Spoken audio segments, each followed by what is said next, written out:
A man cannot claim kingship unless he can utter these words: I have mastered myself.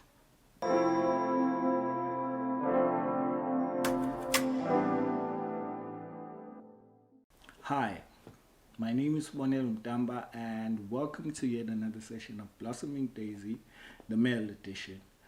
Today we'll be speaking on the single guy's journey to marriage, meaning the responsibilities that a man needs to take on before he even considers to be a husband or answer the call to being a husband.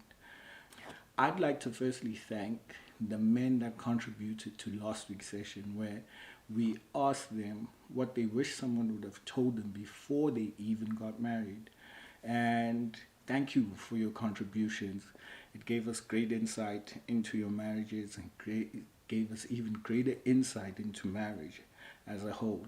I commend you and I thank you a lot for your contributions. We had great insight and great knowledge into what are the things that people need to talk about, what are the things that people need to address, what are the things that people need to know before they even consider getting into marriage. So in today's session, the single guy's journey to marriage, we'll be speaking about the responsibilities that we need to take up as men before we consider the call to being a husband. So, as I first said, my sister spoke of Israel wanting a king, contrasting it against women and wanting a husband, and the things that the king will claim when he gets in power. As you've demanded for a king, you shall surely be able to take care of his needs. But now, when it comes to kingship and men, I wanted us to consider what it is to actually go up into that level of kingship. That's why when I first spoke, I spoke of a man cannot claim kingship unless he can utter these words, which is, I have mastered myself. We cannot rule, we cannot reign, we cannot claim leadership until we get to a point where we are ready for the throne. So this is why we actually cannot claim kingship before we get the responsibilities that come with that kingship.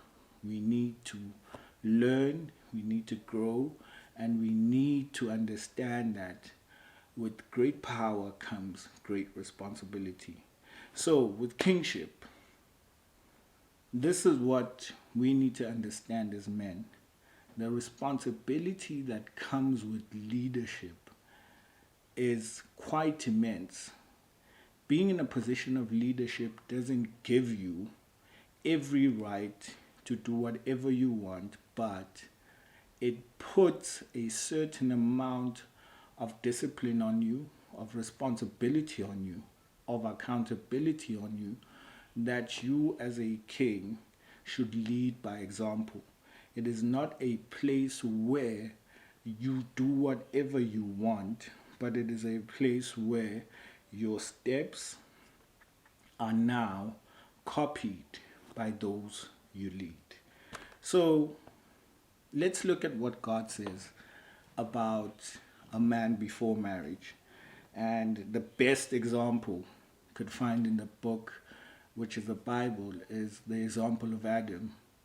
That's the one man we see where God actually shows us, kind of unveils what it is that he gives a man, gives him the responsibility, what he needs to take care of before he even gives him a woman. So we go to Genesis 2 and 3 and see what it is that God wanted in a man before he can even go and claim that throne, which is husbandhood. So I will not read the text, but I'll just paraphrase. You should go read the stories by yourselves. They're quite an interesting story. The one speaks of the man being created, what he was given before he was given the woman, and chapter 3 speaks of the fall of man. Now, I will go deeper into it as we go along as to why I chose those two. In chapter 2, God creates the Garden of Eden, and then from the mud he creates man, and from then on he places the man in the Garden of Eden. He tells the man to work, and then after that he tells him to cultivate. He tells him to protect and guard the garden. And after that, he actually now sees that after he has been given all of this, that it is not good for this guy to be alone, which is where now the woman comes in. This is now the first marriage in the Bible that we see. When Eve comes into the picture, and Adam is put into a deep sleep, and a rib is taken out of his body, and Eve is formed from that rib and presented to Adam, and Adam wakes up to seeing this woman in front of him, and he utters these words that this is bone of my bone and flesh of my flesh. She shall be called woman because she was taken out of man. So for this reason, a man will leave his mother and father and cling to his wife. So that's how chapter 2 ends. And then we see in chapter 3, Eve now is in the picture, and the serpent, which is Satan, kind of comes along, deceives Eve, and Eve deceives her husband. They eat off of the fruit that God has told them not to eat off of.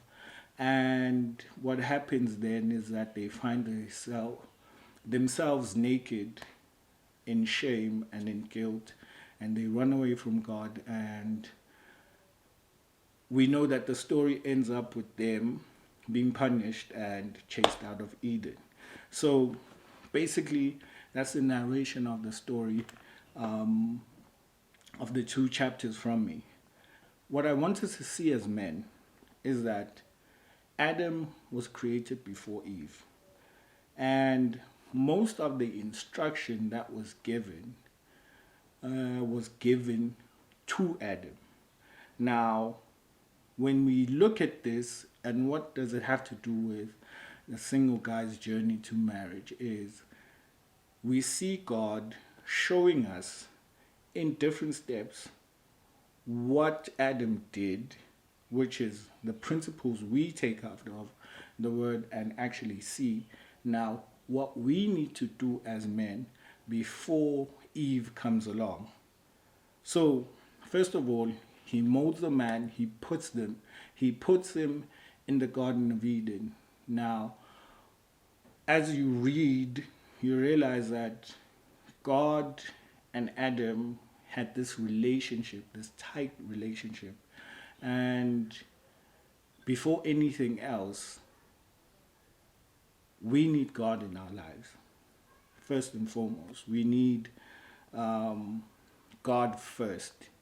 We cannot become the men that we are meant to be unless we have God in our lives. So, first and foremost, we need the presence of God in our lives.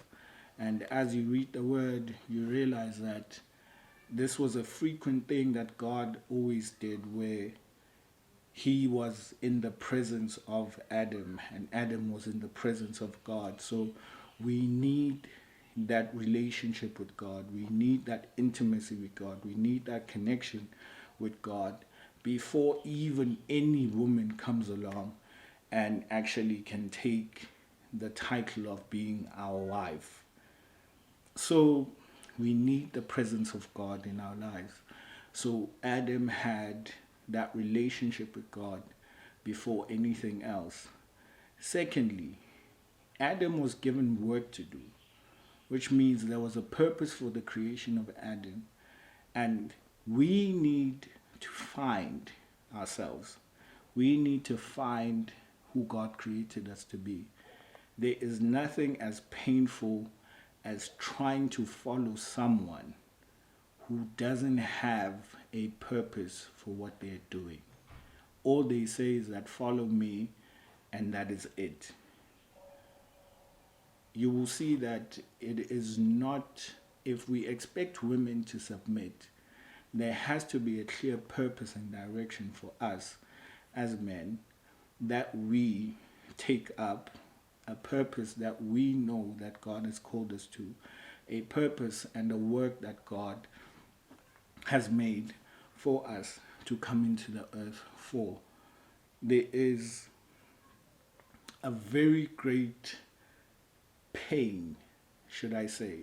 I equate this to being employed to a company that actually doesn't have a vision statement or a mission statement, or when you ask about what time do we come in, and all they say there is that you're hired, one. Two, when you ask what time do you come in, they say, you will see anytime. You ask, okay, what is my job description? Just look at what we do and just follow. You ask, what is my quota if there's a quota to be reached? And they say, well,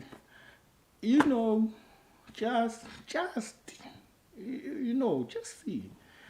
I think it will be a very frustrating work environment where you have someone in leadership who doesn't know where they're leading, where they are taking the company to, where now the direction of what is being done in this place is not clear. So as men, we need that purpose. With purpose comes sight, and we need that sight. And the only place we can get it from is that relationship with God, that intimacy with God, that sit down with God, where we develop ourselves in singleness and actually get the answers we need from God before we even try and go and find a wife. So one of the things that Adam was given was the work. He was given the garden to cultivate, meaning to grow it, make it fruitful. So whatever it is that he was given as a purpose, he was supposed to thrive in. I remember even in the verses, God actually comes to Adam and shows him every type of animal, and he wanted to see what he would name the animals. And Adam does a very fine job, names all the animals. And this is where God now sees that, okay, it is not good for this man to be alone. Now, what type of man is it not good for him to be alone? A man who is in God's presence, one. A man who has found his purpose. A man who has sight. A man who has vision.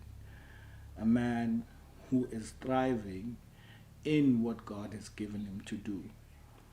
A man who is doing what God has given him. And a man who is invested in the word, because in the text we also find that God gives him the word and actually tells him, you shall not eat of the fruit in the middle of the garden, but of any tree in the garden you may freely eat. And this is what he is supposed to pass on to Eve. So the instruction was given to him, which is something we need to consider as men, that we need to consider that the basic instruction that God needs in a household, he will carry through us as men, who he calls the head of the household, or the head of the wife. So these are just some of the basic things that we need before coming into the calling of being a husband. So as men, another thing that we need to aspire to is the protection of women. As you see Adam being put into a deep sleep, the rib is taken care.